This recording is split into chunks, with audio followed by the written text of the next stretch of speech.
And we are up to our fourth fight of the night, and it is two females going at it tonight. Our only female bout of the evening. Originally two were scheduled. One has made it to the card tonight as we are taking a look first at Rachel Lippert fighting out of Fearless MMA and getting checked over right now as she prepares for her fight coming into the cage with a record of 2 wins, 1 loss on her young amateur career. And again, Fearless MMA, we know their fighters usually come ready to fight and always put up good fights here during the chosen few. So Rachel Lippert, checking her out on the Carbon World Health tail of the tape.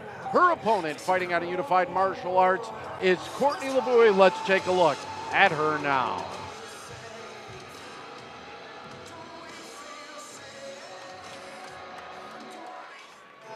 All right, here comes Courtney LeBouy, and LeBouy coming in to the cage this evening, 2-0 on her amateur career. We are fighting at strawweight is the official title, and one of the things that we are going to get into a little bit later on this evening with both Chris and Gerald Mearshart. That's right, GM3 is going to be here, and it's all the new weight classes that are now in MMA. So it's in Wisconsin, in most states now, and will soon be across the nation in UFC and what have you. No more 6 divisions.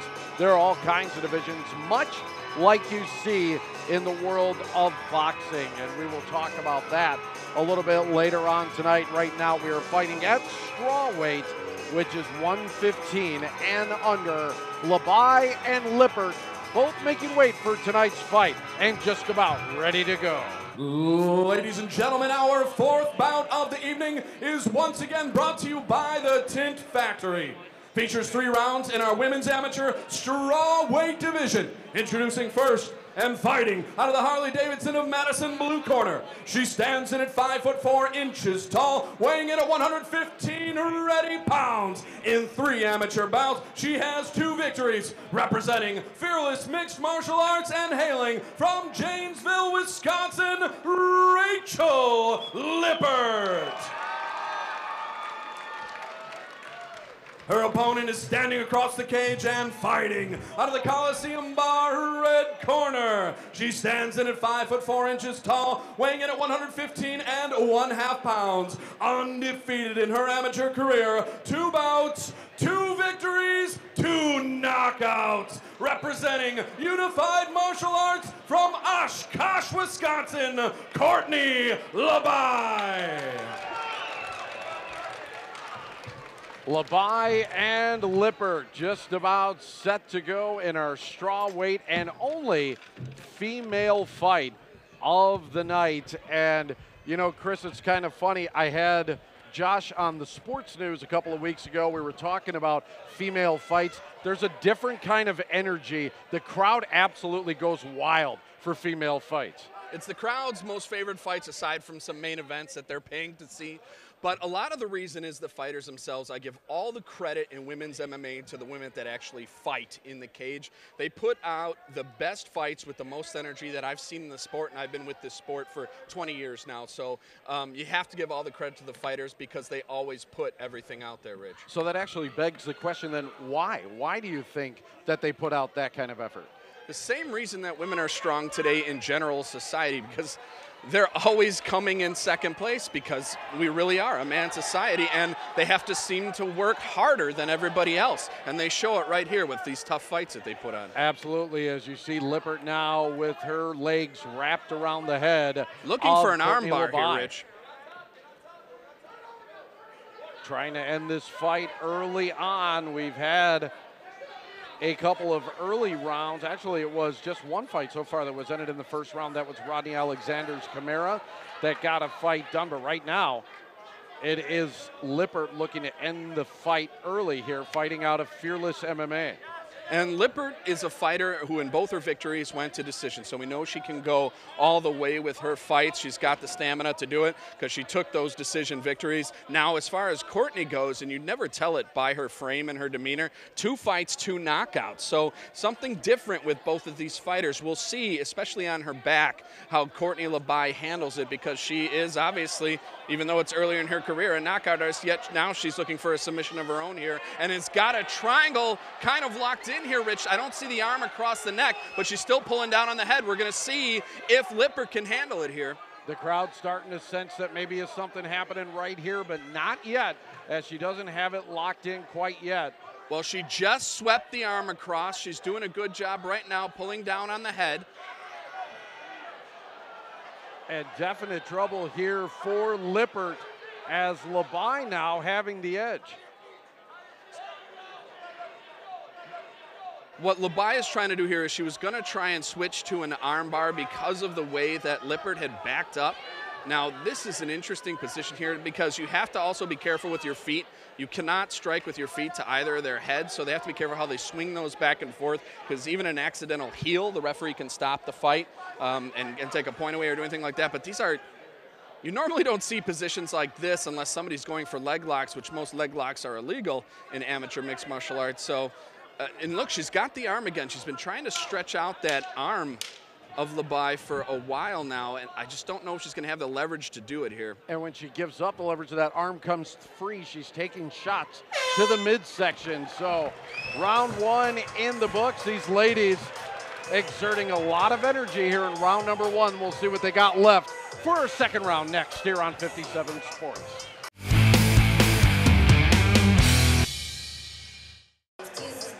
And so taking a look at the replays from round number 2, and a lot of action on the mat right there. It seemed like both girls had the advantage at one point or another.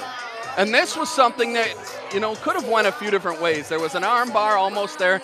She was also like doing a banana split there with her legs too. So interesting positions both times with these fighters. I like, again, we talked about at the very beginning, women's mixed martial arts has come so far and the talent level is raised, but also just the way that both fighters put their whole hearts into it again. I see male fighters quit all the time in the cage.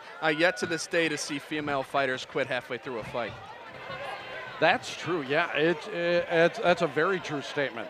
And so both ladies fierce, both ready for the second round. And again, I think both exerted a lot of energy in that first round. We'll see how that'll shake out here in the second round. Good left hand from Rachel Lippert. In the stand position now, you see Labaye with a kick. Lippert responds. Definite striking advantage for Lippert here. She's a little bit longer, and she throws with a little more power right down the center. That overhand right for Labaye is extremely sloppy. I don't love it, and even if she does land it, I don't know how much damage she's going to do with it. So striking advantage for sure for Lippert, and I think Lippert is probably more comfortable right here, especially because she can go straight down the middle on Labaye, or on Lippert right now. Or Labaye right now, I'm sorry. Labaye, yeah. You know, this alliteration thing that we got going on here in this fight. But Labaye's punches very, very much just arm punches right now. Not a lot of steam on them. And you see the punches of Lippert definitely with a lot more power. Good kick, though, from Labaye. Catches the midsection of Lippert. Keep an eye on the outside leg kick that Lippert is throwing to Labaye. It's landed now 3 times in this round, and if she keeps landing it as solid as she has been, shin to bone, which at least 2 of those 3 have, it's going to cause some damage moving into the third round. There's that overhead right again from Labaye. Fails to do any damage there. Checked it that time, which was actually good vision from Labaye. That means that it hurts.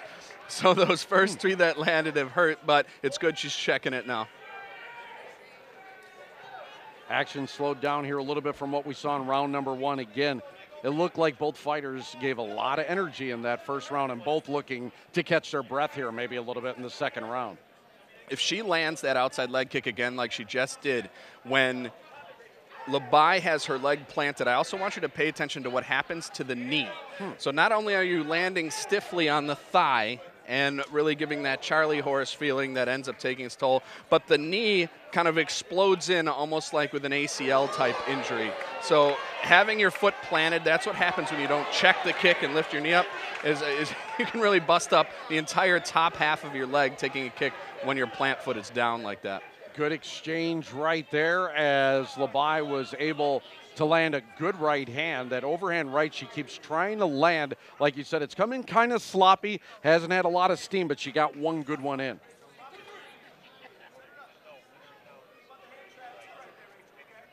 Great crowd here at the Monona Terrace tonight, waiting to explode on this women's match. A sellout, like you were saying, these January fights, a lot of people get hyped up for them. Well, this is a great weekend for fights. There's no football. The NHL All-Star Game's going on. Basketball, I guess, is basketball, but this is a great weekend to have some fights. Great takedown from Labai. Right at the end, a right takedown for Lippert. Yep, as that ends the second round and might have just stolen the round and gone the way of Rachel Lippert. We're going the distance. Third round coming up next here on 57 Sports.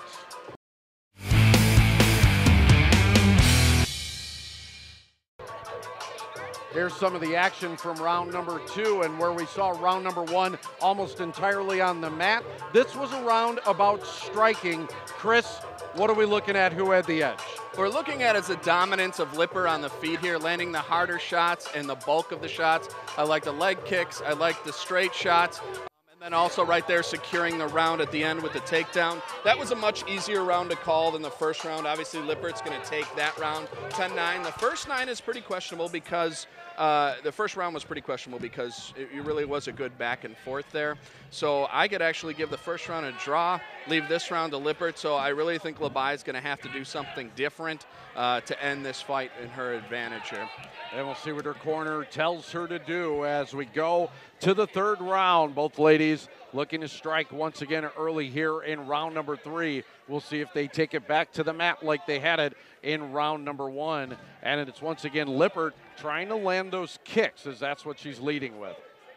And you can tell those leg kicks have taken their toll on Labai, because even the check is getting a little lazy. Instead of lifting the knee up to check, she's just backing the foot up and almost just putting her heel to her butt, which is the absolute wrong way to check a kick. So, and even right there, she didn't check it. So I would keep throwing that leg kick. It's definitely taking its toll on Labai and allowing for a great striking advantage here. Out of the two fighters here as we go into the third round, conditioning always a question as Labai now gets a takedown. Lippert, though, in a pretty good guard position. Caught in a guillotine, though. She had a nice takedown, but the longer fighter stretched her arm across and is looking to get a guillotine. Doesn't have great leverage on it. Now, at the moment, it looks a little bit better locked in here. Doesn't completely have it on the throat, though. You see, I don't know if she's got the other hand locked up yet or not. It looks like she has almost a palm to palm, but we'll see. Labai doing a great job, at least staying out of the submission for now, at least from going out for now, doing a good job standing up, as you see that she's doing, which takes some of that leverage off the neck. And depending on how long she can do this, Lippert's arm is going to eventually wear out. You can only hold this for so long before, like we've talked about in fights before, Rich, where that lactic acid builds up and you just can't hold tight, and there it is. Labai is able to break it, and like you said, that standing up really took some of that leverage off. Labai able to break it, but she's in trouble once again. Using her right hand now, and at least she's got that free as she lands some blows to the head of Lippert. Well, and Lippert's doing a good job at least not allowing Labai to do any damage, which is why Labai did the smart thing. She knew she wasn't going to land much from the top because of how dangerous the hips of Lippert are and the legs looking to get into another submission. So good job from Labai at least staying out of the trouble on the ground. We're inside of a minute here. Both ladies looking a little winded. Who looks fresher to you? Well, you know, they both look a little bit winded. Lippert still has a striking advantage, but Labai is still coming forward. If I'm in her corner, I'm actually telling her to go for more takedowns. That first round is really a judgment call. We don't know how the judges had it. The second round is definitely not hers. So if I was just like this, if I was in her corner, I'd be like, just keep taking her down, throwing some damage. Taking her down, throwing some damage. What she's doing wrong here, though, is getting herself caught in this guillotine, because that could negate the takedown like it probably negated the first takedown, because you're basically in a submission and in trouble. So and why is she getting caught like that? What is she doing? Is it a head keeping position? Her head stuck in there, yeah. Happens to wrestlers a lot. They get guillotined a lot when they're new to the sport. It's just something you have to learn to move your head when you're going through with that takedown. Well, these ladies go the entire distance. 3 rounds in the book. good action tonight from Lippert and Labai. It's going to be up to our judges right now as we will take a look at some of the action here from round number 3. And they're one of the takedowns by Labai, but like you said, she got caught right away and almost ended up getting into a submission. And this round is the great debate in judging in MMA. I'm on the side of, I think, danger of being finished is going to give you more points than just a simple takedown. So I'm actually giving this round to Lippert for the submission attempts and the fact had at least one solid guillotine locked in for quite a while, actually most of the round advantage-wise. So I'm giving this fight to Lippert. We're going to see right here how it goes. We are indeed some good action from this fight. The ladies go all 3 rounds as we're taking a look at more of this as Labai doing a really good job of not ending up getting choked out in this fight. As you take a look at that overhand right, a takedown there by Labai, and good stuff. All right, just about time for us to head on up to the cage. The official decision from Chris Garrity is coming up right now, and he gave me a little bit of a look. So we're getting an inside look at what the judges think. It might not be the decision that Chris thought we were going to have tonight. So, all right, strap it down. Here it comes. Our decision, Lippert and Labai. All right, ladies and gentlemen, before we get to an official decision, one more round of applause for a great fight. After 3 rounds of women's strawweight action, we go to the judges' scorecards. All 3 judges have scored this bout the same, 29-28 in favor of your winner by unanimous decision. And fighting out of the red corner, Courtney Labai. Not what Chris thought was going to happen. It was Courtney, on the great judges. job pulling away the unanimous decision victory. It was a very back and forth fight from the get-go. How confident were you in feeling you were going to take that decision? After the fight was done, I felt maybe it would be closer to a split decision. I felt like Rachel had some heavy hands, and I feel like that showed. But I feel like my wrestling was probably what put me over. Well, on the judges' scorecards, you had actually won both the first 2 rounds. So, with that in mind, going into the third, when you had taken her down and she had set in the guillotine, how close was she to finishing that? The first time was really tight. I was like, oh no, I don't want this to happen. But she held on to it, but I was listening to my corner the whole time and trying to do what they said. Second time wasn't as close. It was a lot looser, so second time I wasn't as worried. But first time was like, danger zone. Well, congratulations on another victory. You're undefeated, 3-0. Folks, let's give her a big round of applause one more time. Courtney Labai. Wow, real interesting there. Like Chris said, she won that second round without wrestling, was all on her feet. And an interesting decision as you see Labai, the winner. She was most in danger of going out, but the judges saw it differently than how Chris Garrity saw it. He doesn't get too many wrong. He got that one wrong tonight as Labai remains undefeated.